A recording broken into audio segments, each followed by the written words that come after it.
प्रायोजक हैं cancer healer centre, a new beginning. सत्ता में अब आज के रिमाइंडर का समय है, जिसमें ग्लोबल सत्ता में हलचल मचा देने वाले डोनाल्ड ट्रंप की बात करेंगे। अब बात अमेरिकी राष्ट्रपति डोनाल्ड ट्रंप के उस भाषण की जिसका इंतजार पूरी दुनिया कर रही थी, जिसको लेकर वैश्विक विमर्श हो रहा था। ट्रंप का यह भाषण अमेरिकी संसद में हुआ। इस भाषण में रूस यूक्रेन वॉर से लेकर ट्रेड वॉर तक की दिशा बदलने वाली धार थी। डोनाल्ड ट्रंप ने 1 घंटे 44 मिनट का रिकॉर्ड तोड़ भाषण दिया, जो अमेरिकी संसद में किसी भी राष्ट्रपति का अब तक का सबसे लंबा भाषण था, जिसमें ट्रंप ने वैश्विक सत्ता से जुड़े कई बड़े ऐलान किए। इस भाषण के कुछ कीवर्ड्स इस वक्त पूरी दुनिया में ट्रेंड कर रहे हैं, जिनमें ग्रीनलैंड, टैरिफ, यूक्रेन, चीन, Joe Biden, thank you Musk, free speech और भारत भी शामिल है। ट्रंप ने अपने भाषण में 5 बार चीन और 2 बार भारत का जिक्र किया। डोनाल्ड ट्रंप का सबसे ज्यादा फोकस ग्रीनलैंड पर रहा। ग्रीनलैंड पर किसी भी हालात में कब्जा करने का संकल्प उन्होंने दोहराया। ट्रंप ने रूस यूक्रेन युद्ध के नए शांति प्रस्ताव पर बात की तो दुनिया में नया टैरिफ वॉर भी शुरू कर दिया। टैरिफ पर ट्रंप ने चीन को चुनौती दी तो भारत के लिए नई टैक्स रेखा खींच दी। डोनाल्ड ट्रंप की ग्लोबल सत्ता वाली इस ट्रिपल कुंजी का पूरा विश्लेषण करेंगे, लेकिन पहले ट्रंप के भाषण की कुछ मजेदार वीडियो हाइलाइट्स भी देख लीजिए। ट्रंप के भाषण को सुनने के लिए डेमोक्रेटिक पार्टी की महिला सांसद गुलाबी रंग के कपड़े पहनकर पहुंची। ये उनका विरोध जताने का एक तरीका था।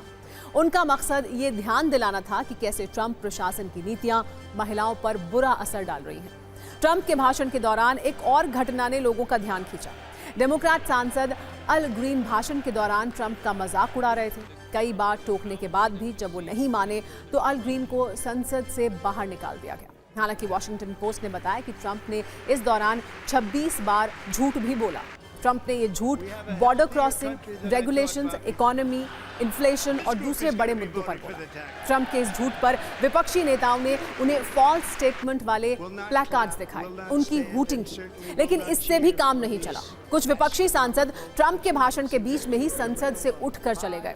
अपने भाषण के दौरान ट्रंप ने जो बाइडेन को अमेरिका का सबसे घटिया राष्ट्रपति बताया, लेकिन टेस्ला और स्पेसएक्स के मालिक एलॉन मस्क की खूब तारीफ की। उन्होंने मस्क से कहा कि आप अच्छा काम कर रहे हैं, जिसके लिए ट्रंप ने मस्क को थैंक यू भी कहा।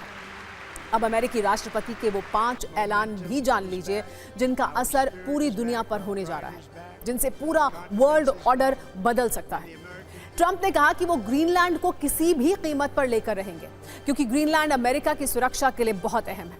दूसरा बड़ा ऐलान टैरिफ को लेकर हुआ। ट्रंप ने साफ कर दिया कि जो हम जितना टैक्स लगाएगा, हम भी उस पर उतना ही टैक्स लगाएंगे।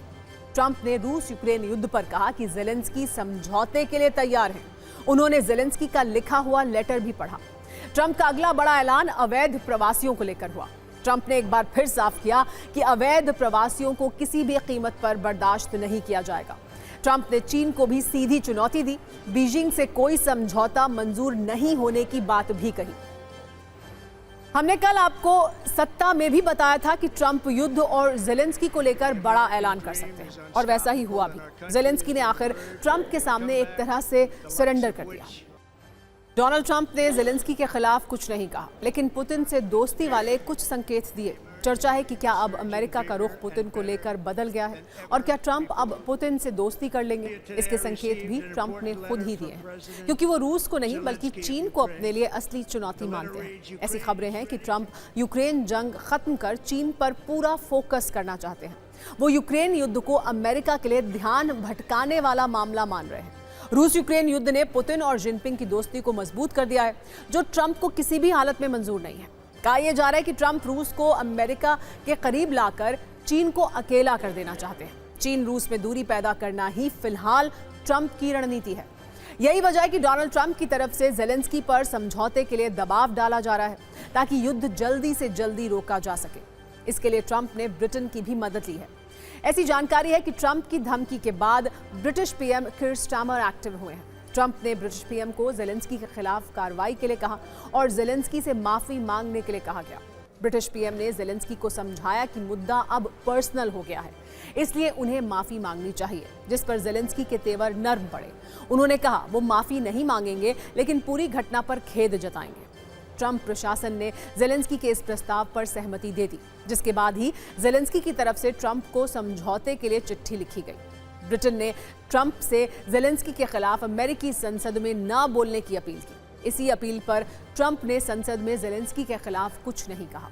यानी इस वक्त जो कुछ भी हो रहा है वो बहुत सोच समझ कर हो रहा है। हालांकि यूक्रेन युद्ध कब शांत होगा ये यूरोप के बाकी देशों का रुख इस पर तय करेगा।